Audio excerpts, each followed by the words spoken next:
She sat in the farthest corner of the base canteen, not because she wanted to, but because no one ever sat near her. Soldiers came in laughing, joking, exhausted from drills, but their laughter always faded when their eyes landed on her. Scarred face, silent eyes, broad shoulders that carried something heavier than any weapon.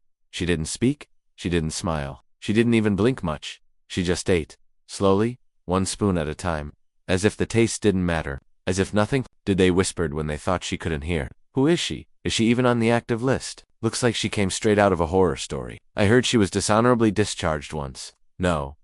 I heard she killed her own team. No one knew the truth, because no one dared to ask her, and she never offered answers. She wore her uniform without rank insignia. Her ID tag said a Khan, and nothing else. Even the boots she wore were older than standard issue.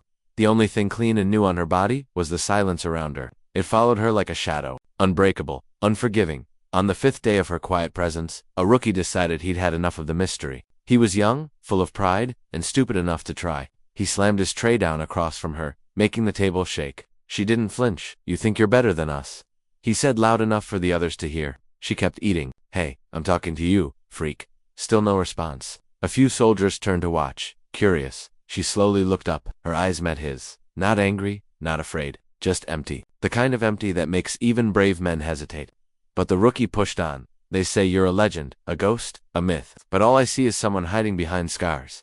A long pause, then she placed her spoon down, wiped her mouth with military precision, and stood up. She wasn't tall, but she felt taller than the room. The rookie stepped back without realizing. She walked past him like he didn't exist. No words, no expression, just that crushing silence. The rookie forced a laugh. What? No comeback. Figures.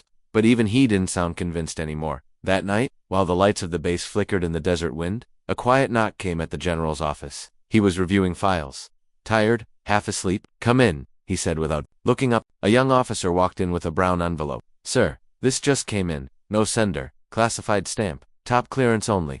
The general raised a brow. He opened it lazily, then froze. His hands gripped the sides of the folder so hard his knuckles turned white. A name stared back at him, a name he hadn't heard in 6 years. The name of a soldier presumed dead. The name burned into military myths and nightmares. Aisha Khan, he whispered. He turned to the last page. 2 words stamped in red. She's back. The general didn't sleep that night. Back in the sleeping quarters, Aisha Khan stared at the ceiling of her bunk. Bunk 13B, no one else in that row. She didn't mind. Loneliness was easier than fake friendships. She had counted every crack in the ceiling. Each one felt like a year lost. Each one reminded her of someone she couldn't save. Her hands clenched the edge of the thin blanket. Her scarred fingers twitched. Somewhere inside her chest, something old stirred, not pain, not rage, something deeper. The next morning came with a dust storm, the kind that made drills unbearable. But the commander insisted training would continue. Everyone gathered on the field in full gear. The rookie from last night stood tall, eager to prove himself again. He spotted Aisha among the crowd and smirked. Hey, ghost soldier, he shouted. Bet you can't beat me in endurance. She didn't reply, but this time, she didn't walk away either. The commander raised an eyebrow. Private Khan, care to accept? She stepped forward silently, first to complete the entire obstacle. Course twice, no breaks, he announced. Begin. What happened next wasn't just a victory, it was a massacre. Not of flesh and blood, but of pride, of doubt, of every rumor whispered about her. She didn't just run, she flowed. Like a shadow, fluid, unstoppable. The mud walls couldn't slow her. The rope climb didn't even make her sweat. Barbed wires, trenches, water pitch, she moved like someone who had lived through worse. Because she had while others panted, she stayed calm. While the rookie slipped, she stayed sharp. She finished the course minutes before anyone else, then turned back and waited, arms crossed, face unreadable. By the time the rookie stumbled across the finish line, he couldn't even look her in the eye. She simply walked away. And this time the crowd parted for her without a word. As she walked past the observation tower, a gust of wind lifted the end of her shirt slightly, just for a second, but enough for a strange tattoo to be seen. It wasn't standard army ink, it was black and crimson, a snake wrapped around a number. 07. A hush fell around the field. One of the senior captains dropped his water bottle. His lips moved without sound. Shadow Viper. That night, the captain couldn't sleep. He searched through the restricted archives. Old mission logs, deleted files, redacted reports. And there it was. Operation Black Mirage. An unsanctioned mission carried out by an elite shadow unit. Only 7 members. All presumed dead. Except one. Codename Shadow Viper. Real name, redacted. Gender, redacted. But the tattoo matched. The details were chilling. The unit was disavowed after a betrayal deep inside the chain of command. The survivors were left behind in enemy territory. No rescue mission was sent, no bodies recovered, just silence. The same silence that now walked their base every day. In the control room, security officers reviewed the drill footage out of curiosity. One paused the screen when Aisha's tattoo flashed, zoomed in, called the chief. Within an hour, an encrypted message was sent to top intelligence, and the general received a call. "Is it true?" asked the voice on the line. "We don't know yet," he replied. "Then find out. Fast." Meanwhile, Aisha sat alone again in the canteen. Same spot, same silence. But this time, no one whispered. They watched, some with curiosity, some with fear. One officer approached her, not out of mockery, but caution. "Where were you stationed before this?" he asked gently. She looked at him. "Nowhere you've heard of," she said softly. Her voice was calm, almost kind, but with a depth that made him take a step back. But, night, the general stood in his office, staring out the window. Rain had started to fall, rare for the desert. He closed his eyes and remembered a younger version of himself. One who had once met a soldier so skilled, so fearless, that she had scared even the ghosts. One who had disappeared on a mission gone wrong. He opened the drawer of his desk, pulled out a box sealed years ago. Inside it was a metal, dusty, old, but untouched. He had kept it all this time, because part of him had always known one day she might return. And now, she had in her bunk. Aisha opened a small notebook. No one had ever seen her write, but she did. One line per day. Always the same question. Did I survive, or was I forgotten? Tonight, she wrote something different. They still remember. Somewhere, far from the base, a man in a dark room. Gotta call. The voice on the other side said only one thing. She's alive. He froze, then lit a cigarette with trembling fingers. Then the past isn't finished yet. And the bass silent, cold, uncertain waited for what came next.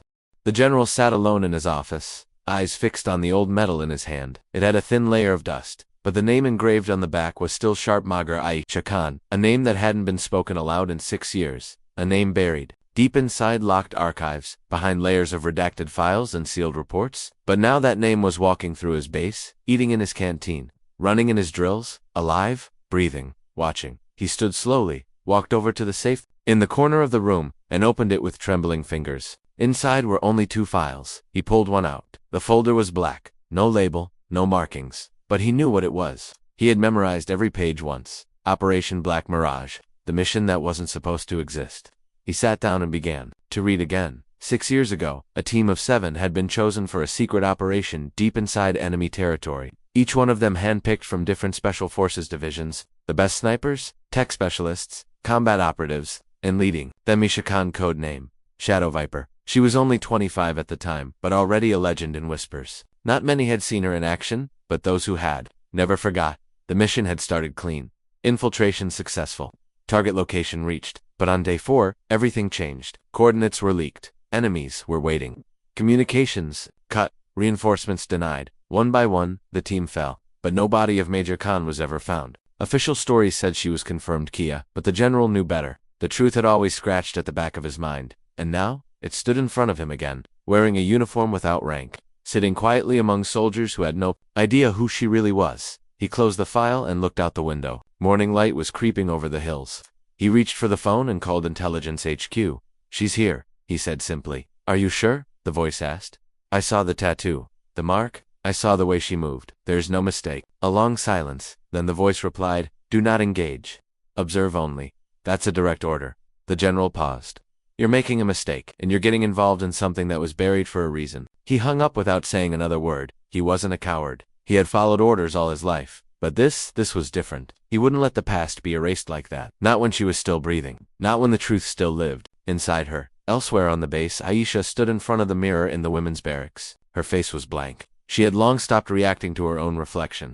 The scars across her cheek, the one on her temple, the faint burn near her neck, each one had a story. A moment, a scream, a choice. She wore them like armor now, not because they protected her, but because they reminded her of who she used to be. She lifted her shirt slowly and looked at the long scar running down her left side. Jagged, faded wound from that final night of the mission. She had crawled through fire with that wound, fought with a broken rib, survived in a hole for 3 days with no food. She hadn't lived because she was lucky. She had lived because she refused to die. Someone knocked at the door. It was a junior officer, nervous, unsure. "Ma'am. I mean, Private Khan. The general wants to see you now." She nodded once, grabbed her jacket, and walked past him. The hallway fell silent as she walked. Not because she demanded it, but because people felt it. That weight, that presence. She entered the general's office and saluted. "You called, sir?" The general stood slowly, looked her in the eye. "Do you know who I am?" Yes, she said simply. You remember everything? Yes. Then why return? She paused. Because I was never gone. He sat down, exhaling slowly. They told me you were dead. They told me no one survived. They told me the same about you. A long silence filled the room, the kind that held too many memories. I kept your medal, he said, sliding it across the table. For 6 years. I didn't know if I should bury it, or wait. She picked it up with careful fingers. I don't want it, she said softly. I didn't earn it. Not fully. You led them. You did what no one else could have done. I led them into a trap, she replied, voice tight, and I couldn't save them. He nodded slowly. You were betrayed, Major. We both were. She looked at him sharply. You knew. Not then, but I found out later. Higher command covered it up. Said you went rogue. Said your team disobeyed. Orders. She clenched her fists. We followed every step. Every word. We trusted the signal, and it led us into an ambush. I know. And the man who gave those coordinates is still wearing a uniform. She stood up. Then, this isn't over. The general nodded. No, it isn't. As she walked out of the office, someone else watched her from a distance. The captain who had seen the tattoo? His name was Rehan Malik. He had been a communications officer during the time of Operation Black Mirage. He never knew the full truth, but he had always suspected something had gone wrong.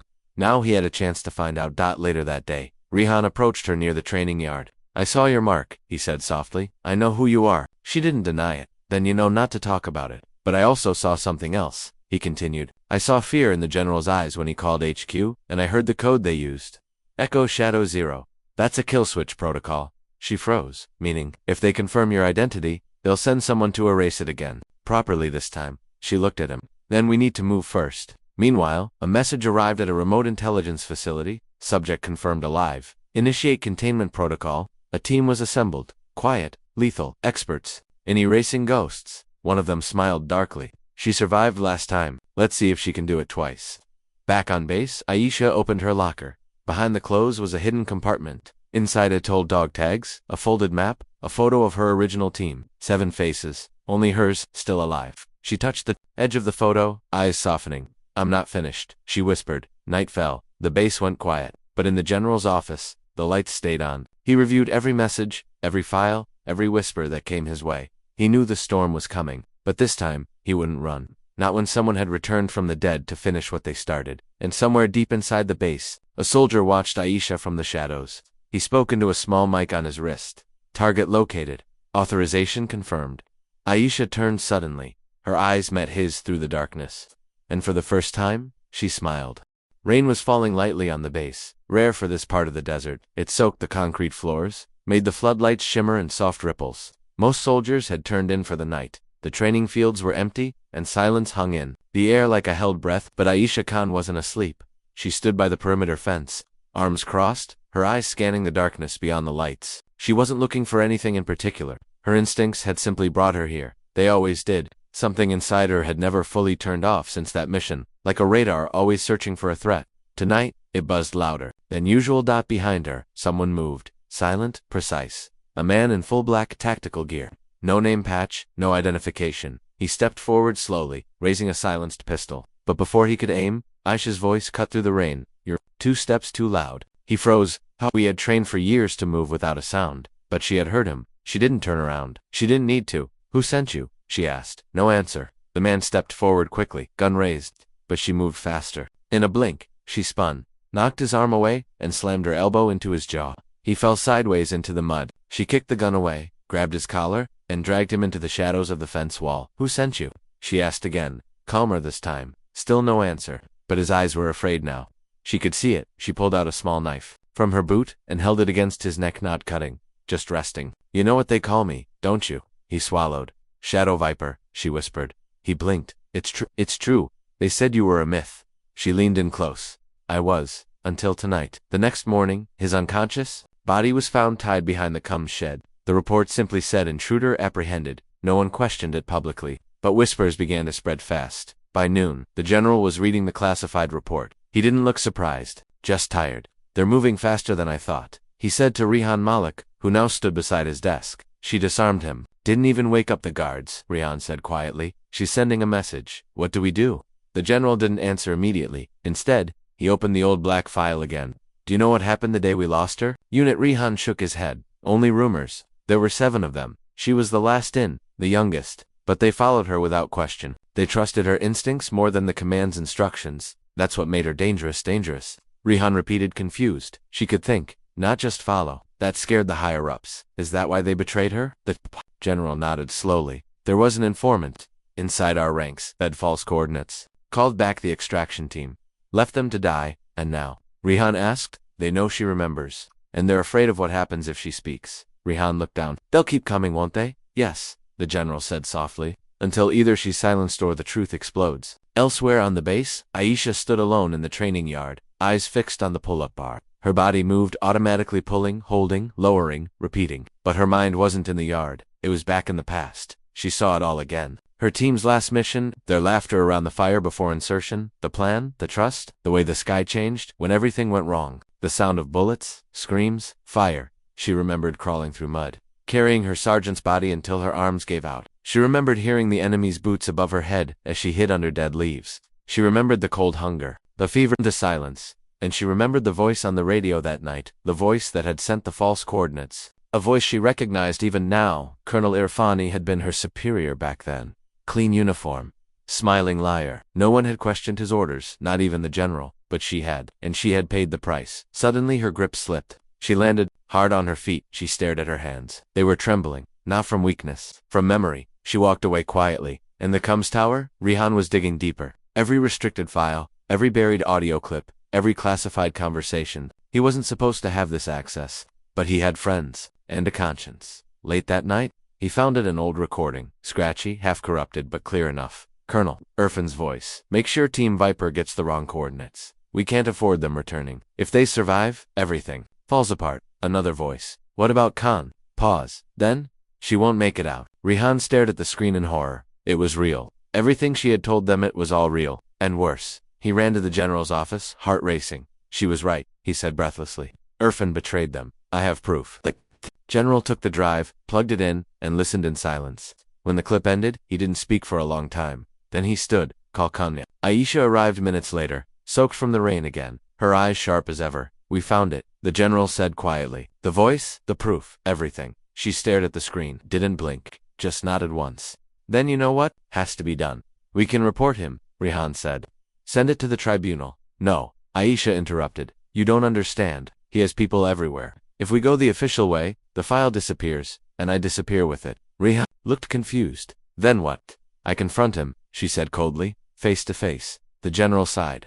He's not stationed here. He's in Command HQ, 10 hours away. I'll go tonight. Alone. She looked at him. I always was. The general shook his head. You won't survive this alone. I wasn't supposed to survive the last one either. A long silence fell. Finally, the general said, then I'll write the transfer papers. Official visit? Short leave. That way it won't raise flags. Rihan stepped forward.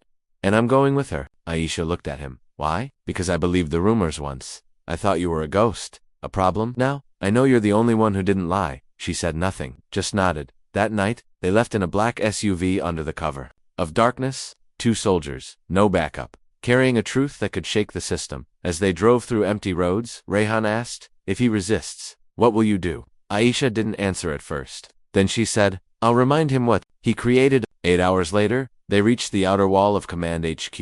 A cold wind blew. A huge building of stone and secret stood in front of them. They entered with temporary clearance. No one stopped them. Not yet. Inside, they climbed 3 floors. Rihan's hand trembled as he held the USB drive. And then, they stood outside his office. Colonel Irfan, the man who buried a team, who erased names, who left a girl to die and hoped her story would rot in silence. Aisha knocked once. A voice, inside, entered. She opened the door and stepped in. The colonel looked up, bored, annoyed, then froze. For a second, his world stopped. Then he smiled slowly. No, that's not possible. She said nothing. I saw the report. You were declared dead. Your report, she corrected. He leaned back. Well, this is unexpected. Rihan walked in behind her, shut the door. The colonel's eyes narrowed. What do you want? She stepped forward and placed the medal he had once denied her on his desk. To return what never belonged to me. He frowned. And to ask one question, she continued. Why? He tilted his head. You were dangerous. Too loyal to the truth. Your team found things they weren't supposed to. So I did what was necessary. No, she said quietly. You did what was easy. Rihan pulled out the USB. We have the recording. You're done. The colonel laughed softly. You think that matters? Do you know how many files I've buried? How many names I've erased? He stood, eyes glowing with menace. You can't win. Aisha walked closer, inches from his face. I already did, she whispered. I survived. And then, before he could speak again, she pulled out her phone and hit send. To military media, 2 tribunal lawyers, 2 whistleblower channels. The recording flew across satellites in seconds. He lunged forward to grab it, but it was too late. Sirens began to sound down the hallway. He looked at her, face pale. What have you done? She stared into his eyes. Finished the mission. The hallway outside, Colonel Irfan's office had changed, and it was no longer quiet. It was no longer safe. Red emergency lights began flashing above the doors. Alarms blared in short, sharp bursts. Echoing through the stone corridors of Command HQ, footsteps thundered across the upper floors. Radios crackled as armed guards received orders in real time. Lock it down. Block every exit. Contain everyone in the West Wing. Secure the data room, priority red. But it was already too late. Aisha Khan stood calmly in the middle of Colonel Irfan's office. Her phone screen still glowed with the word, sent. The recording of his betrayal, his voice giving the kill order, was already out. Not just to one inbox, but to many. Whistleblower hotlines, investigative journalists, war crime tribunals, even a few retired officers who had once fought beside her and then been forced into silence. Colonel Irfan looked at the blinking screen on his desk, eyes wide with disbelief. You don't know what you've done. Aisha stared at him coldly. I do. You've exposed military secrets, top-level clearances. This is treason. She tilted her head slightly. Truth isn't treason. Silence is. Rehan Malik stood behind her, heart pounding as voices outside grew louder. We need to go, he said. Aisha didn't move. Her eyes remained locked on the man who had once sentenced her entire team to death. Irfan tried to regain his composure, straightened his jacket, forced a calm smile. You think this ends me? I'm not the only one who signed those orders. You've made enemies you don't even know exist. I don't need to know them, Aisha said. They'll know me. Suddenly the door burst open. 2 guards stormed in, guns raised. Step back, hands visible. Aisha raised her hands. Slowly, Rehan did the same. The higher ranking of the 2 guards turned to Colonel Irfan. Sir, do we detain them? Irfan hesitated. Sweat formed on his brow. He didn't know what had been leaked. Or to whom. If he ordered them shot, and the story broke wider, he was finished. He forced a grin. No, escort them to the holding room. Secure, but no force. Aisha smiled faintly. She already knew what that meant. Contain, discredit, disappear. But this wasn't her first war. The guards moved in behind them, guiding them out with cold professionalism. As they stepped into the hallway, Rehan leaned toward her and whispered, Do we have a plan B? She didn't answer. She didn't need to. The plan was still unfolding. Down in the general's office at the base. A different storm was rising. He sat in front of his screen, hands folded tightly. News alerts were popping up like firecrackers across the military network. One headline read, Secret operation leaked. Voice recording of Colonel orders team's death. Another, survivor of lost unit breaks silence. He knew the moment she hit send, and he knew what would come next. He picked up the secure phone and called someone he hadn't spoken to in a decade. A gruff voice answered. Speak. She did it. She sent the recording.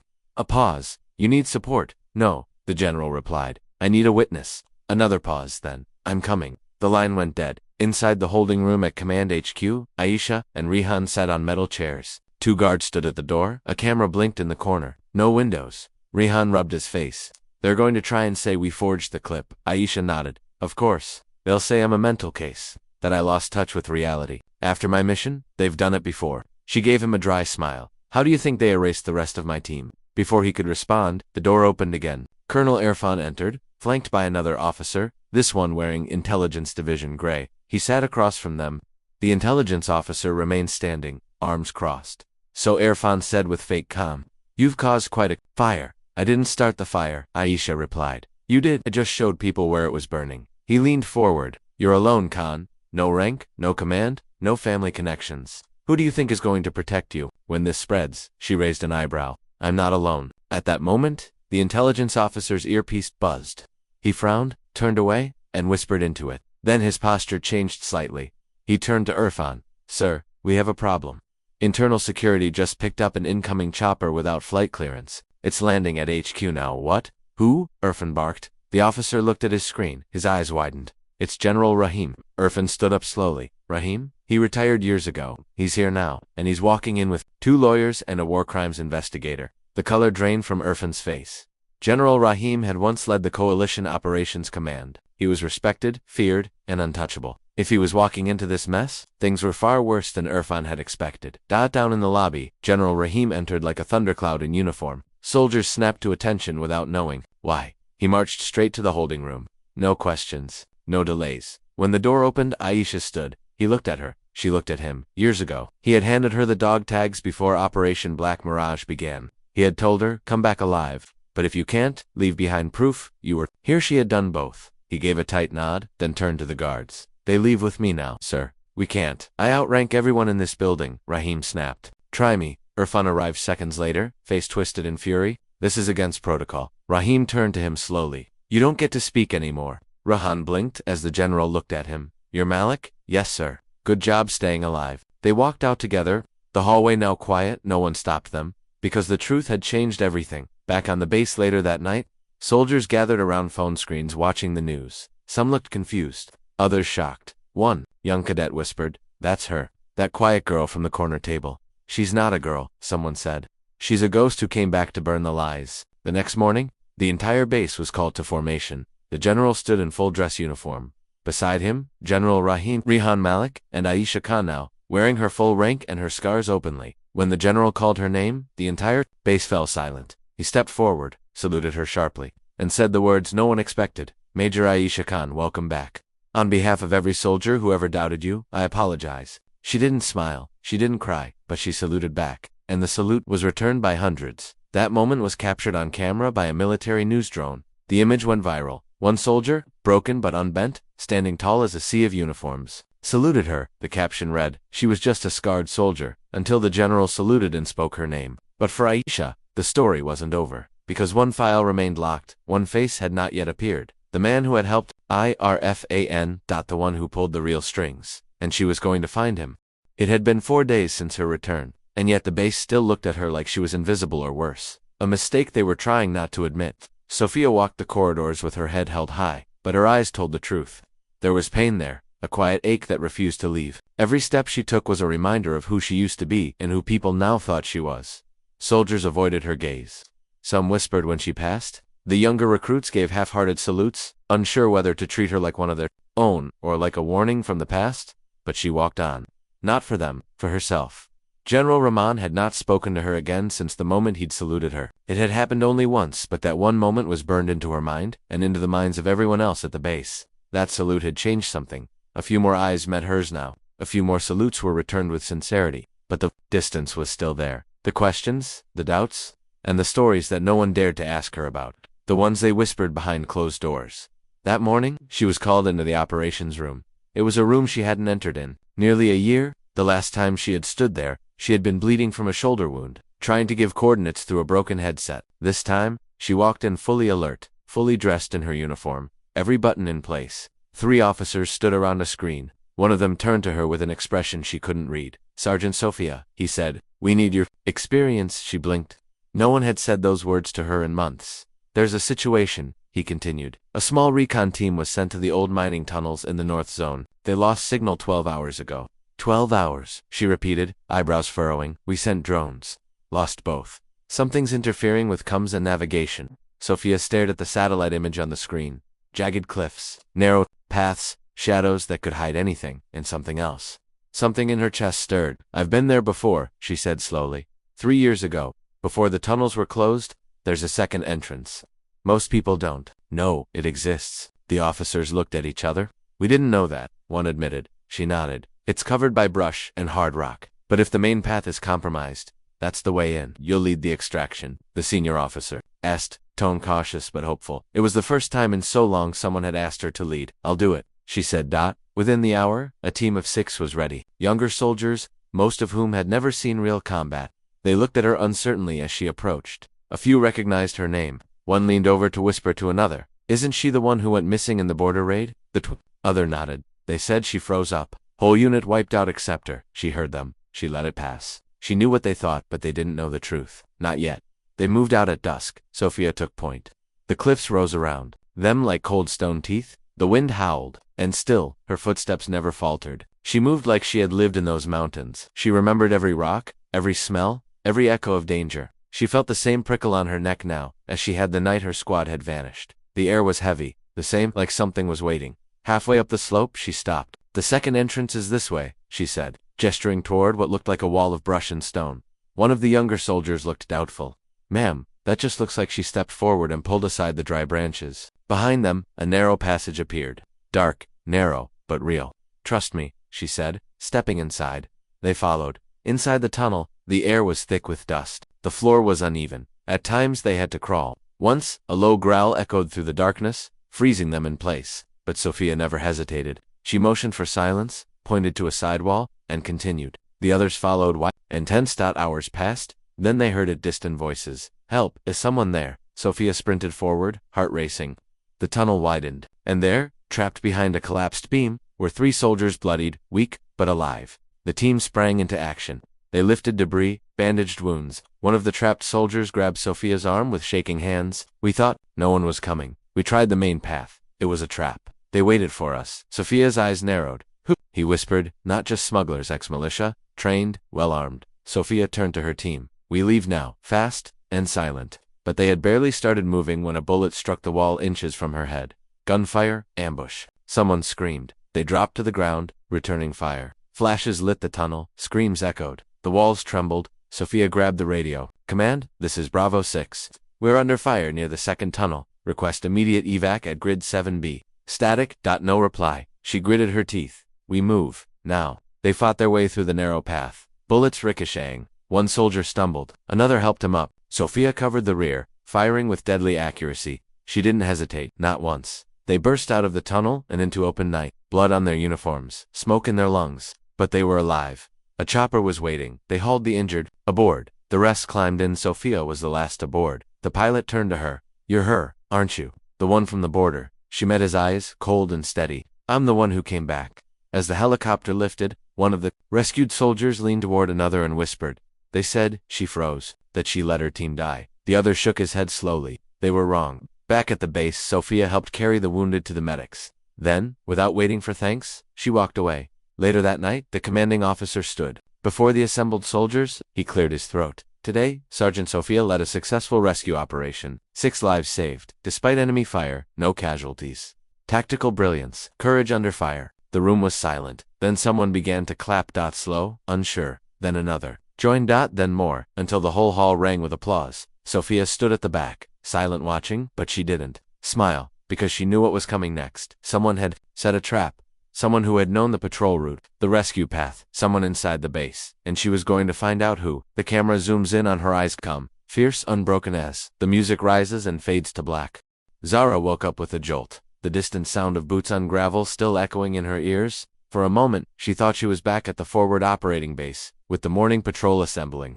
But when she opened her eyes, all she saw was the faded ceiling of her tiny rented apartment in the city. The sounds were only from the street below, delivery trucks and honking cars. Nothing like the harsh precision of military routine. Still, her heart pounded like she was under fire. She sat up, breathing hard, and ran her fingers over the faded scar that crossed her shoulder and ran down her side. It still ached when it rained. She rose from the bed, already dressed in her worn gym shirt and military cargo pants, and tied her hair into a tight bun. Her routine kept her grounded. 100 push-ups, 100 sit-ups, then a 5-mile run through the park. She didn't talk to anyone. She didn't stop for coffee. She barely looked at anyone walking by. Civilians didn't get it. At the park gate, she noticed the same girl from the past few mornings, the one trying to jog but giving up halfway. The girl smiled at Zara. This time, Zara gave a small nod. That was progress. After the run, Zara walked into the community center, where she now volunteered. It wasn't glamorous, but helping young veterans and at-risk teens gave her a sense of purpose. And today was different. Today, someone from military leadership was supposed to visit and give a short talk to honor the center's efforts.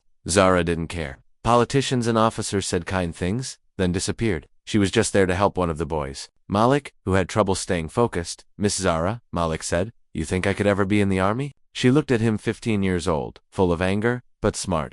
If you learn discipline and learn to respect yourself first, then yes, maybe even more. He grinned. Cool. A few hours later, the event began. The hall was filled with volunteers, veterans, and teens. Banners lined the walls, and folding chairs creaked under the weight of city council members and military staff. Zara stayed near the back. She didn't like attention. Then the air shifted. People began murmuring. A few even stood to their feet. Zara looked up. A man walked in, tall, composed, and decorated with medals. The silver eagle on his shoulder made her freeze. A General Dot, but not just any General Dot. General Dalton. Zara knew that face. She had seen it once before, not in person, but in a debriefing video long ago. He had commanded the Northern Front where her unit was ambushed. The mission had failed because of a last-minute change in intel. The intel came from Dalton's command, and men died. Her team was almost wiped out. She swallowed hard. The general stepped up to the microphone. Thank you for having me. I've heard incredible things about this center. It's people like you who rebuild, who serve quietly, that make the soul of this country. Zara looked away, but then he said something that made her head snap back toward him. I especially want to recognize someone here, Dalton said, scanning the crowd. A soldier whose file I once read with heavy heart. Someone who endured what many could not. Someone who reminded me of what leadership must never forget. And then, in front of everyone, he pointed toward the back. 2 Staff Sergeant Zara, Mirza. Every head turned. Zara froze. I've studied your service, your sacrifice, he said, stepping down from the platform. And I failed you once. I want to correct that, however small the chance may be. Zara stood still, trembling, not from fear, but from the flood of memories. The dust, the screams, the betrayal. Dalton stopped in front of her and saluted, a sharp, precise military salute. Zara's knees weakened. People started whispering. Malik stared wide-eyed. Dalton's voice softened. I know what happened in Sector 9. I know how you kept your squad alive for 3 days with no reinforcements. I know the sacrifice and the burden you carried when the report blamed you. But I read the truth. I've read every word since then. Zara's voice cracked. Why now? Dalton exhaled. Because someone finally had the courage to send me your real report, and I ignored it long enough. Zara looked around. The room was quiet. Even the city councilman looked confused. This wasn't on the agenda, she whispered. You're saying I was right? You were brave, he replied. And you were left alone when you shouldn't have been. For a long moment, no one moved. Then someone started clapping. Then others joined in. But Zara didn't hear it. Her mind had already drifted back to that night in Sector 9, to her injured squadmates, to the choices she had to make, the pain, the loss. After the ceremony, Dalton approached her privately. I want to talk, he said. I don't want your apology, Zara replied, stiff. I didn't come to offer one. I came to ask for your help. She frowned. Help? There's something happening, something that might put others in the same position you were in. I need someone who's been through it to see it from the ground. Zara stared at him. You're asking me to go back? Not as a soldier, as a witness, a mentor, maybe even an advisor. She shook her head slowly. I'm not that person anymore. He hesitated. Maybe. Or maybe you're exactly that person. The one who doesn't look away. Zara didn't answer that night. She sat alone in her room. Malik had texted her. You're a legend. I looked you up. You saved your team. Why didn't you tell us? She turned off the phone, but the words stayed. She looked at the scar again, touched it gently. What if Dalton was right? What if she could stop another young soldier from being abandoned like she had been? What if going back didn't mean becoming a soldier again, but becoming something more? She stood and stared out the window. Far in the distance, sirens wailed, but all she could hear was the sound of that salute. A door had opened, one she thought had closed forever, and she wasn't sure yet whether to walk through it or slam it shut. Zara couldn't sleep that night. The general's salute kept replaying in her mind. She had spent years hiding her past, burying every memory with silence and shame. But now, a single act of respect had unearthed it all. That morning, when she arrived at the base gate, people no longer looked through her. Some nodded, some stepped aside, and a few even gave a respectful glance. The shift was quiet but unmistakable. Yet Zara didn't feel proud. She felt anxious. What was coming next? Inside, the mess hall conversations stopped as she entered. She picked up her tray and walked toward the corner. She didn't want attention, but this time, someone joined her. A young officer, nervous, clean-shaven. His name tag read H. Karam. Ma'am, he said, I just want to say your story. What the general said I read about your unit I didn't know. I'm sorry for judging you. Zara didn't respond at first. She didn't even look up. Then she said quietly, don't be sorry, be better. Karam nodded and left, but others had heard. A few more soldiers approached her in the next days to apologize, some just to sit near her, silently showing respect. But Zara couldn't shake the feeling that something bigger was brewing. It came 2 days later, when she was summoned to the general's office again. This time, it wasn't about her past, it was about her future. We're forming a special unit, General Hamid said, for a classified op across the border. I want you to lead the tactical training. Zara blinked. Me? Yes, he said. You're the only one with real field scars here. The rest have simulations. You've walked through hell, and you came back. She felt her throat tighten. She hadn't led anything since her discharge. The army had quietly pushed her out when her injuries made her unreliable. Now, they wanted her to teach others how to survive where she nearly died. I'm not sure I'm ready, she said. The general leaned forward. You don't need to be ready. You need to be real. That's why I chose you, Zara agreed. A week later, she stood before 15 hand-picked officers. Some still didn't trust her. She saw it in their eyes. They judged her limp. They doubted her abilities, so she gave them hell. Day 1 of training was brutal. She made them run full-kit drills in pouring rain. She forced them to crawl through mud, blindfolded, while under simulated fire. She didn't yell. She didn't need to. Her eyes were enough. By the end of the week, She had broken their pride and rebuilt their respect. One night after training, one of the skeptical soldiers, Captain Bilalu, approached her. "You fight like someone who's already died once," he said. Zara gave a small, humorless smile. "Maybe I have." But it wasn't just the team watching her. The entire base began paying attention. Some resented her growing influence. Whispers began. Why is she being treated like a war hero? She was discharged, wasn't she? Unstable. She shouldn't be training elite forces. But resistance grew louder behind closed doors, and one officer, Colonel Nadim, was leading it. Colonel Nadim had never liked Zara. He had served during the same conflict but stayed far from the front lines. Yet he carried himself like a legend, and he hated that someone like Zara Skard, quiet, female, was being given authority. So he called for a review board, an official investigation into Zara's psychological fitness. Zara was informed. Just hours before her next training drill, she didn't react. She just adjusted her boots and walked to the field. That day, she pushed her team harder than ever. She didn't speak about the review. She didn't complain. She let her discipline talk. But that night, alone in her quarters, she broke. She stared at the folder on her table, her discharge papers, her therapy records. The one photo she had of her old unit Bravonine, they were all gone now, all except her. The last survivor, she whispered into the quiet. You guys would laugh at this, wouldn't you? The next day, the review began. Zara stood before 5 officers, including Colonel Nadim. They asked cold questions. Have you experienced flashbacks? Do you believe your past trauma could affect your decisions? Do you think soldiers under you feel safe? Zara answered calmly, but her voice shook when they mentioned the mission. This is not a political move, she said. This isn't about making statements. You asked me to train them. I said yes. If you want me to but don't pretend this is about fitness. It's about fear. You're afraid of what I represent. Colonel Nadim smirked. And what is that? Exactly. Zara stared him down. Truth. The board adjourned. She wasn't given a verdict immediately, but as she stepped out of the room, she noticed something. Her trainees were standing outside, waiting for her, silent, in full gear. Captain Billow stepped forward. We're with you, whatever they say. Zara nodded, heart heavy but proud. The next morning, General Hamid visited her barracks personally. He handed her a sealed envelope. The board's decision, he said. You've been cleared, but Nadim's not done. He's pushing higher now. Zara opened the envelope. Inside was a simple note, deemed fit for duty. Recommendation, maintain current command. But the relief didn't last long. That evening, during weapons maintenance, a soldier found a listening device planted inside one of the training rooms. A hidden recorder. Someone was spying, trying to find something, anything to discredit her. Zara stared at the tiny device. In her palm, cold, calculated and personal, someone wasn't just trying to remove her, they were trying to destroy her. She walked out into the night, wind whipping her scarf around her face. The stars above were the same ones she saw the night. Her unit fell, but now, she wasn't alone. She had a team. She had a mission, and she had enemies. Zoya didn't know how she reached the courtyard. Her hands were shaking, breath shallow, chest tight. The courtyard was quiet now, almost too quiet, as if the earth itself was holding its breath. The other soldiers, those who had seen the general salute her, had stepped back, unsure of what to say. No one dared to approach her. Zoya looked down at her own hands. They were rough, scarred like the rest of her. But today, someone had seen past those scars. Someone powerful. Someone who called her by a name only her lost unit once used. The flame dotted echoed in her mind again and again, refusing to fade. That name had been buried with her old squad. No one else should have known it, unless no doubt her mind raced. She looked up toward the old base's walls. The general had left, his face unreadable as always, but he had looked at her with something between respect and sorrow, and that meant something she hadn't wanted to admit. Someone from her past was still alive. That night, sleep never came. Zoya sat on her narrow bed, her fingers tracing the edge of her old dog Tag 1. She kept hidden in a worn pouch beneath her uniform. She used to think it was the last piece of her old life.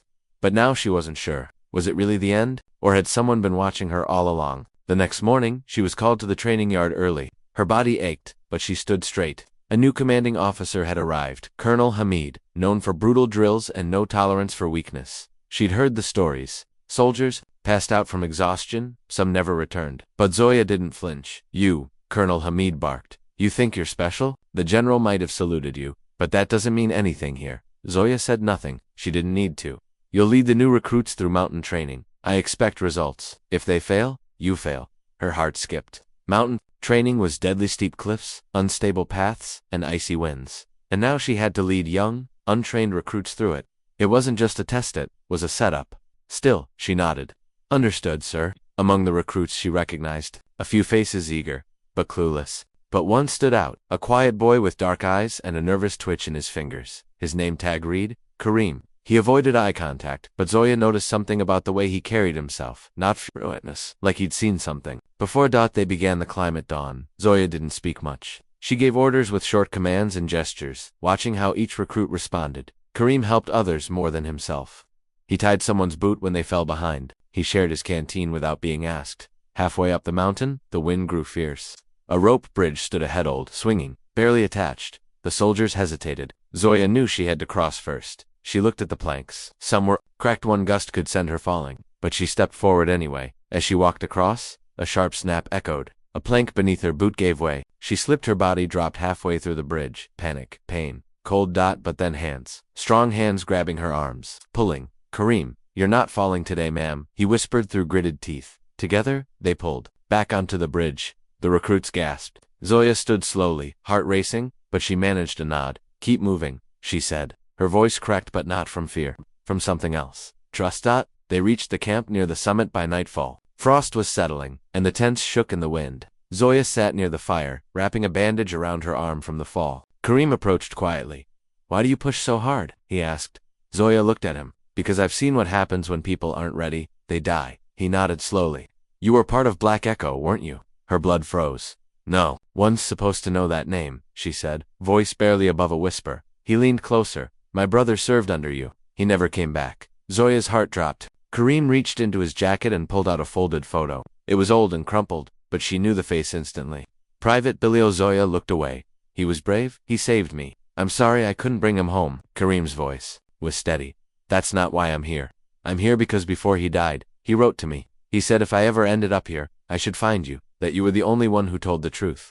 Zoya closed her eyes. Memories flooded back. Gunfire, smoke, the final screams of her unit. She remembered Billow's last words. Get out. You're the only one who can tell them. She never did. The truth had been buried deep, until now. You think the general knows? Kareem asked. Zoya opened her eyes. He knows everything. He just doesn't say it. Kareem sat beside her. Then why the salute? Zoya took a deep breath. Maybe he's ready for the truth to come out. But as the fire crackled and the cold bit deeper, neither of them saw the shadow watching them from the trees. A tall figure, still silent, listening. At dawn, they began the descent. But before they left, Zoya walked alone to the edge of the cliff. She reached into her pouch and pulled out something she hadn't dared to touch in years. A patch. Black Echo's insignia. She stared at it. Then she noticed something else. Something etched faintly into the rock near her boots. Freshly carved initials. Z.F. Someone else had been here. Someone who remembered her. Someone who wanted her to know. She turned sharply. But the trees were empty now. The wind carried only silence, but her past had found her, and it wasn't done yet. The air was heavier than usual when they reached the bottom of the mountain. Even the sun looked tired, dimmed behind gray clouds, as if nature itself sensed the weight that followed Zoya's steps. She had survived the climb, survived the fall, survived the questions, but now something deeper had been awakened. The past wasn't whispering anymore. It was speaking loud and clear. Back at the base, soldiers were being summoned in groups for reassignment. There was talk of a new threat in the northern border zone, something about insurgents regrouping. Zoya was not called. Not yet. She stood near the mess hall, half listening to rumors and half watching Kareem from a distance. The boy was quiet. Again, since their conversation about Bilal, he hadn't said much. He just stayed close, almost protective. That night, a letter was slipped under Zoya's door. It was unsigned. Just a note on old yellowed paper. Not all of Black Echo died. Midnight, Warehouse 9. Her heart stopped. It couldn't be a prank. No one should have even known Black Echo existed, let alone Warehouse 9. An abandoned structure deep within the restricted zone of the base. It used to be their armory. She hadn't set foot there in years. Her fingers trembled as she folded the note and tucked it inside her boot. She didn't sleep. She didn't blink. At exactly midnight, she moved like a ghost, silent, quick, unseen. She wore her old gloves, the ones with the reinforced knuckles. Not for warmth, for what might come. The base was quiet. Warehouse 9 stood in the shadows, forgotten by most, remembered by only a few. Its door was rusted, its lock broken. She pushed it open slowly. The metal creaked. Inside was dark dust in the air, empty shelves, cold concrete, and then movement. A man stepped from the shadows. Older than she remembered, grayer, thinner, but unmistakable. The scar on his temple was the same, the limp in his left leg. Zoya's breath caught in her throat. Captain Raza. He gave a faint nod. So you didn't forget me? She couldn't speak. Her voice had left her. Her hands tightened into fists. You died. We saw the fire. The blast. There was nothing left. I was left, he said bitterly. Left behind, captured, and traded. That was my reward for loyalty. Zoya stepped closer. Why didn't you come back? They didn't want me back. Command knew I survived. They just decided not to mention it. Easier that way. No loose ends. Her knees nearly gave out. All these years, she'd believed she was the only one. The only one left to carry the burden of what happened that day. But now, in front of her, was a living reminder. I heard the general saluted, Uraza said with a sad smile. Took him long enough. You've been watching since I escaped. I've been watching everything, and I saw you, cleaning boots, taking insults, hiding who you are. Why his jaw clenched? Because they buried the truth. Because when I came back, they called me a traitor. Said I abandoned the unit, that I caused the explosion. You didn't. I know that now, but no one believed me. They needed someone to blame, and I was the only one who came back breathing. Captain Raza sat on a metal crate, rubbing his temples. They silenced the reports, covered the mission. Even my debrief was classified above my clearance. I wasn't a person anymore. Just a file no one opened. Zoya stood frozen. So why now? Because it's starting again? They're sending new kids into the same fire. I saw your recruit Kareem. He's not just here by accident. They're building a new version of Black Echo. Different name, same objective. Impossible, she whispered. I saw the files. They're training them for deep extraction behind enemy lines. No exit strategy, no rescue plan. Just like us. Zoya felt sick, and the worst part, Raza continued. They're assigning them to General Haroun. He was the one who led us into that trap. He knew the intel was fake. He sent us anyway. Zoya's mouth went dry. He saluted me. Guilt, Raza said flatly. He's not proud of you. He's haunted by you. For a moment, the world was still. Then she asked, what do we do? Raza looked her dead in the eyes. We stopped them. We exposed the truth. Zoya shook her head. We tried that once. We didn't have proof then, he replied, reaching into his coat and pulling out a small metal drive. Now we do. She took the drive slowly, her fingers trembling. This could destroy careers, maybe even end lives, but it was finally a way to tell the truth. We need help, she said. Someone still inside. Someone with access. Raza looked at her. Kareem, she hesitated. He's just a kid. He's your soldier. Just like Bilal was, and Bilal trusted him. That has to mean something. Zoya nodded slowly. The next morning, she called Kareem to the shooting range, away from prying eyes. He arrived quietly, unsure of why he was there. I need to ask you something, she began, handing him the metal drive. What's on this could ruin generals, could end lives.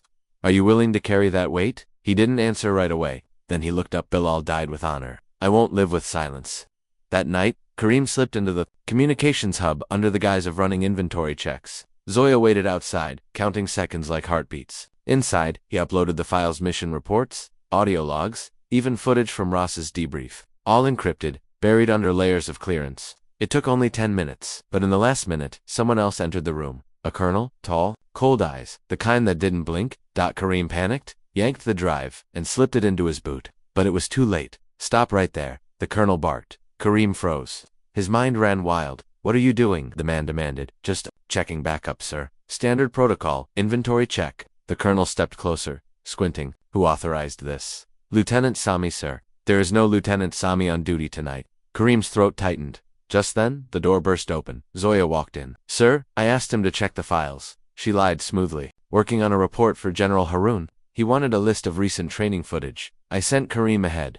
The colonel narrowed his eyes. You expect me to believe that? You can call the general, she said calmly, but if you're wrong, and he's disturbed during sleep, I'll make sure he knows why. There was a moment of tension thick as rope. Then the colonel stepped back. Be quick. They left without a word. Kareem sweating.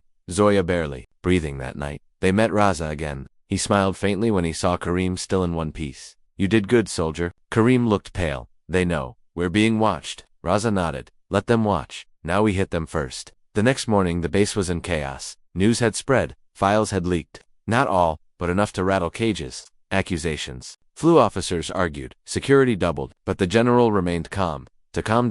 He called Zoya to his office. She entered, standing straight, hiding her fear. Sit, he said. She didn't. You leaked classified information. I exposed buried truths, she replied. He nodded slowly. Do you think this makes you a hero? I don't care what it makes me. I care about the next squad being sent to die. The general sighed. I made mistakes. We all did. But this isn't justice. It's vengeance. No, she whispered. It's memory. It's the price of silence. He stood, walked over to a locked drawer, pulled out an old folder, dropped it in front of her. Your full report. The one we never filed. Zoya stared at it. Her handwriting, her truth, unedited, unread. Why give it to me now? She asked. Because they're coming for you. And when they do, I won't be able to stop them. Who? Intelligence. Higher than me. They don't care what's right, just what's quiet. Zoya took the file and turned to leave. Zoya, the general called. She paused. I saluted you because I failed you, but if this is how you fight back, then make it count. She left without a word. Outside, Karim and Raza were waiting. What's the plan now? Raza asked. Zoya looked at the horizon. Storms were coming, the silence was ending, and the truth was louder than ever. Now, she said, we burn the lies to the ground. But they didn't see the camera hidden behind the ventilation grate, or the red light blinking silently. Someone else was watching, and they had just become the biggest threat inside the military compound. Zara didn't sleep the night before the ceremony. The tent was quiet except for the distant rumble of artillery practice. Her hands trembled as she folded her uniform one last time. The same uniform that had been mocked, dirtied, and ripped by men who thought her scars made her weak. The same uniform that once carried blood and pain now carried something else. Truth. Today, the brass would be watching. Today, the general would be present. Today, her name would be called, or so she'd been told. But even now, part of her didn't believe it. She stepped out into the early morning mist. Boots steady on the gravel. Camp Alpha was buzzing with energy soldiers polishing their badges, commanders barking last-minute instructions, aides running with lists and gear. Zara stood by herself in the shade of a rusted hangar, alone, just like she always had been. People walked past her like she was invisible. No salute, no nod, no words, just another scarred woman in an oversized uniform. Until Lieutenant Zara Kamar, a calm voice said behind her. She turned. A junior officer, eyes wide with nervous energy, held a clipboard. General Hayat would like to see you now. Zara's chest tightened. Now? Yes, ma'am. Escort's ready. She followed the young man in silence. Each step to the command center felt heavier. She wasn't ready. She never thought this moment would come. And if it did, what would she even say? The building loomed before her. Sandbags, snipers, satellite dishes. This wasn't just headquarters, it was where wars were ended or extended. The junior officer saluted the guards, and the gates opened. Inside, silence fell like a thick fog. Zara's boots echoed down the hallway. Portraits of past generals lined the walls. Her reflection stared back at her from the polished floor, strong, but nervous. Brave, but broken. Then, the door. The aide knocked. Once Sir Lieutenant Kamar, reporting as requested. Send her in, came a deep voice. Zara stepped in. General Hayat sat behind a massive wooden desk. Papers in front of him, a single mug of tea beside his hand. His face was unreadable, his medals shining under the ceiling lights. Sit, Zara. Did he studied her, not like the others who saw her scars and looked away. He looked right at her. You served under Colonel Rihan? You were listed as KIA. Yes, sir. That was a mistake. I know. Zara frowned. You know, I read the updated report last night. We had to dig for it. 3 years, buried in silence. No medals, no court testimony, no closure. I didn't ask for any, sir. You should have.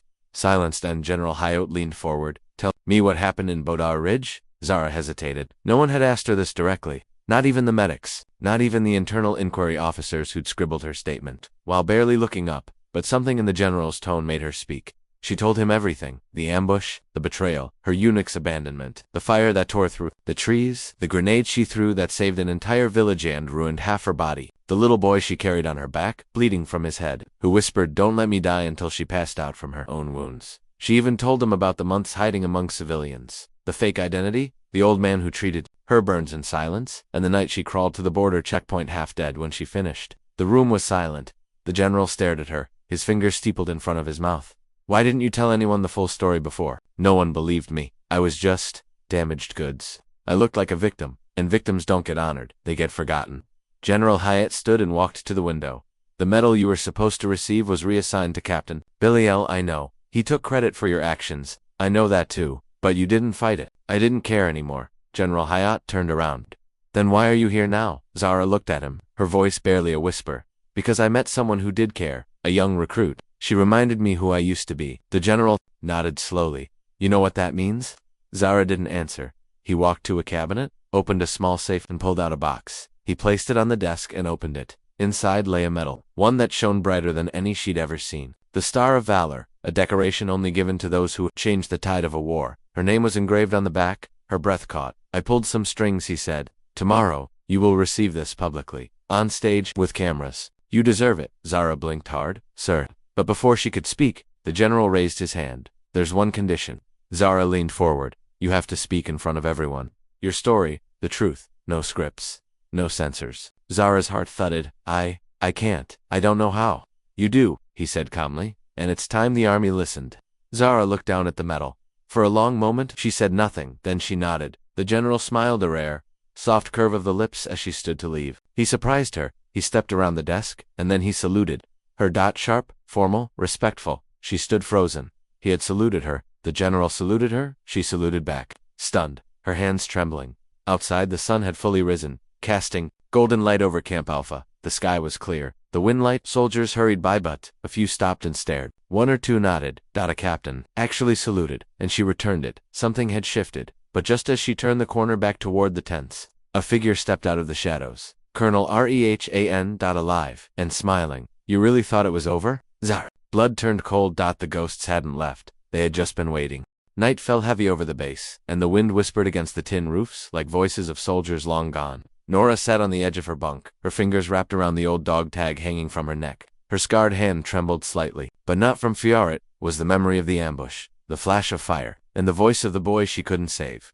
Outside, the camp was on high alert. General Hale had called a full lockdown. Someone had leaked classified information, someone from inside. A mole, and now, intelligence suggested an attack was being planned from within. The general had handpicked a special team to root out the traitor, and at the center of that team was Nora. She hadn't expected it. After everything, after the court-martials, after the whispered rumors, after the stares that never quite stopped following her around, she thought they'd keep her far from anything critical. But General Hale didn't look at her the way the others did. He didn't flinch at the scar that ran from her shoulder to her hand. He didn't avoid her eyes when she spoke. He believed in something about her that even she had forgotten. Nora stood and grabbed her jacket. In the dim light, her silhouette cast a shadow that looked stronger than it felt. Outside her quarters, 2 soldiers stood waiting. One was Lieutenant Ross, who had once accused her of negligence. The other was Corporal Fina, a young medic who had silently admired her from afar. You ready? Ross asked, without meeting her. I've been ready, she replied. The 3 of them made their way to the intelligence room. A digital map glowed in the dark, with red dots blinking across sectors of the base. One of those dots was the traitor. General Hale stood before it, arms folded, face carved in stone. The leak came from Sector D9, Hale said. Only 6 personnel had access at the time. One of them is the traitor. One of them wants to see this place fall. I don't need to remind you what's at stake. Lives, futures, everything we've built. Nora stared at the names on the screen. One made her chest tighten. Lieutenant Max Rayner. He had been her partner in the Southern campaign. He'd pulled her from the burning wreckage when the blast hit. He'd been the one who whispered, I'll get you home, as everything faded to black. But he had also changed since his return. Closed off. Jumpy, sometimes angry at things no one could see. General Hale continued, Nora, I need you to talk to him. You know him better than anyone. Sir, Ross interrupted, you can't seriously be assigning her to interrogate Rayner. That's a conflict of interest. Hale didn't even turn. Sometimes, conflict is the only way to get the truth. Nora walked out of the room without another word. Her mind was racing. If Max had done this, if the one person she had trusted with her life was capable of betraying them all, then what had everything been for? She found Max near the watchtower, sharpening a knife. He looked up and saw her, his face hardening for a second before softening with something like guilt. Nora, he said, standing up, didn't think they'd send you. Did you do it? She asked directly. His jaw tightened. That's what they think. That I'm the leak? She didn't answer. Max stepped forward. You think I'd betray the people I bled for? That I'd put a target on your back again after everything we went through? Then help me prove it, she said quietly. They sat down in the shadows. Max told her about strange orders he had been receiving, encrypted messages signed off by officers who were supposedly on leave. He'd suspected something was wrong, but every time he tried to bring it up, he was shut down. And then 2 weeks ago, he'd received a message telling him to disable a radar system for maintenance. He didn't, but someone else did it instead. Nora's eyes narrowed. You're being framed. Or someone wants you to think that. Came a voice from behind. It was Ross. He stepped into the light, gun drawn. I didn't expect you to be stupid enough to come here, Nora, but I guess I underestimated how loyal you still are. Max slowly raised his hands. What are you doing, Ross? Ross smiled coldly. Cleaning house. Nora's mind raced. Ross had access. Ross had always hated her. And Ross was on the list from Sector D9. You're the leak, she said. The cure, Ross hissed. You think I want to protect a system that rewards traitors and cowards? You think I'm going to let a disfigured has-been and a ghost from the past save the day? Max lunged before Ross could pull the trigger. The 2 of them struggled, and the gun fired, missing both of them but alerting the entire sector. Sirens, flared lights flooded the ground. Ross broke free and ran. Nora chased him. Her legs burned, her lungs screamed, but her mind focused only on one thing, stop him before he disappeared. She caught up to him at the east fence. He turned, knife in hand, ready to end it. You're not going to make it out, she said, standing firm. Maybe not, Ross said, stepping forward. But neither are you. But he didn't get the chance. A sharp voice cut through the night. Drop it, Lieutenant. General Hale stood behind them, gun aimed. Soldiers at his side. Ross froze. Hale walked to Nora, his eyes not leaving Ross. You okay? Nora nodded. Blood trickled from her shoulder, but she stood straight. He's the leak. Max has proof. Ross screamed as he was tackled to the ground. The truth had come out. Later, Nora sat alone under the tower. Max joined her, a bandage on his arm. I'm sorry, he said. For what? For letting them twist things. For making you doubt. Nora didn't answer for a while. Then she said, I didn't doubt you. I doubted myself. Max nodded. Then it's time you stop. As dawn broke, a convoy approached the base. Among them was a special envoy from Central Command. And among them, a face Nora hadn't seen in over a decade. Admiral Briggs. He stepped out, saw her, and without hesitation, saluted her. And then he said her name, her real call sign, the one erased from records. Buried by bureaucracy. Echo. 7. We've been looking for you. Nora's breath caught in her chest. Because only a handful of people ever knew that name. And if Briggs was here, it meant something much larger was happening. Behind him stood two shadowy figures in dark uniforms, ones Nora didn't recognize. And one of them was holding a file with her name on it. She stood frozen, the echo of her old identity ringing in her ears. Who were they? What did they want? And why now? The answer, she would learn soon, was buried deep in the mission she had left behind, one that was never supposed to be uncovered again. The hall stood silent. Every soldier, young and old, stood still, their backs straight, eyes forward, faces stiff with emotion. The banners overhead moved slightly from the soft breath of the air conditioning, but even that sound felt loud. In the silence, Captain Leah stood in the middle of the stage, her arms at her side, her heart thudding in her chest like a slow drum. The general had just said her name, not the one on her badge, not the one printed on her ID card, but her code name, the name she thought had been buried in the war, the name no one had dared speak for 5 years. Captain Ember? The voice had thundered through the hall. Eyes widened, people whispered, some even stepped back, not out of fear but out of deep, confused respect. That name carried history. It carried legends. It carried stories that were never written down. Leah blinked as the general took 2 steps forward and saluted her again. This time, every soldier in the hall followed. 1,000 salutes, 1,000 eyes on her. For the first time since the fire, Leah didn't feel invisible. For the first time since she returned, scarred and forgotten, someone saw her, truly saw her. The general's eyes were glassy. His voice cracked slightly as he said, It's time they know the truth. Leah's chest tightened. Sir, she said softly, unsure. You don't have to hide anymore, he whispered. They deserve to know what you did, and what was done to you. Slowly, the general turned to the audience. You all call her Captain Leah Walker, but that's not who she truly is. She is Captain Ember. She is the reason many of you are alive today. She led Operation Goose Light. Gasps echoed through the crowd. Some older soldiers looked like they'd seen a ghost. One whispered, that mission was top secret. It was suicide. Everyone died. The general raised his hand. That's what they told you. That everyone died, but one survived. One saved over 100 civilians trapped behind the lines. One went back after being ordered to evacuate. One refused to leave her wounded team behind. Leah's hands trembled. Her scarred fingers curled into fists. The memories she had buried, the screams, the flames. The betrayal came rushing back. They left me, she whispered, the words almost soundless. They ordered airstrikes while I was still on the ground. They told command I was dead. I crawled for 2 days, with a broken leg and half my body burned. The general nodded slowly. And when she returned, they didn't give her a medal. They gave her a discharge. Silence followed. You could hear hearts breaking. The young cadet who once laughed at her scars now stared at the floor, ashamed. One of the officers near the back stepped forward. Ma'am, is it true? Leah took a deep breath. I didn't come back for medals. I came back because my brothers were dying. I carried 2 of them. Dragged the 3rd? Lost the 4th when the building collapsed? I burned my hands trying to dig him out. Her voice broke. But they didn't want a hero who looked like a ghost. They wanted shiny stories, so they erased mine. A tear rolled down a soldier's cheek. A woman in the front row whispered, We would have followed you anywhere, ma'am. And they threw you away. The general cleared his throat. Not anymore. From this day forward, Captain Ember's record is reinstated. Her medals will be delivered, her file will be unsealed, her story will be told in every academy. Thunderous applause broke out, but it was not loud. It was heavy, deep, respectful, powerful. Leah tried to smile, but failed. Her heart ached too much. I don't want fame, she said softly. I just want the truth to mean something again. The general nodded. Then speak it, soldier. Leah looked at the crowd. I was a soldier who believed in orders. I followed them until I learned they could be wrong. That loyalty is not about silence, it's about courage. The kind of courage that hurts. Her eyes met those of the rookie who had mocked her during training, and scars are not weakness. They are proof that you fought, and lived, and kept going. Every scar I carry tells a story. I hope yours do too. The hall fell quiet again. Some saluted, some cried. The walls of silence that once stood between them and her broke down like glass. Later, as the hall emptied, and the award ceremony finished, Leah stood alone near the window. The sun had begun to set. Soft gold touched her cheek. The general joined her, handing her a small box. "What's this?" she asked. "It's the medal they should have given you 5 years ago," he said. She opened it. Inside was not just a medal. It was her original badge, burnt at the edges. "Recovered from the wreck. We found it," he said. "But we're told to destroy it. I kept it." Leah's hands shook. Her voice was a whisper. "Thank you. I owed you more," he replied. Then his voice dropped. "But this isn't over." She turned to him, confused. "What do you mean? The people who covered it up? The ones who signed off on your silence, they're still out there. Some in power, some running for higher seats. They buried your story because it would have destroyed their careers." Leah's eyes narrowed. "And now they're afraid of what happens if your story spreads." She stared out the window again.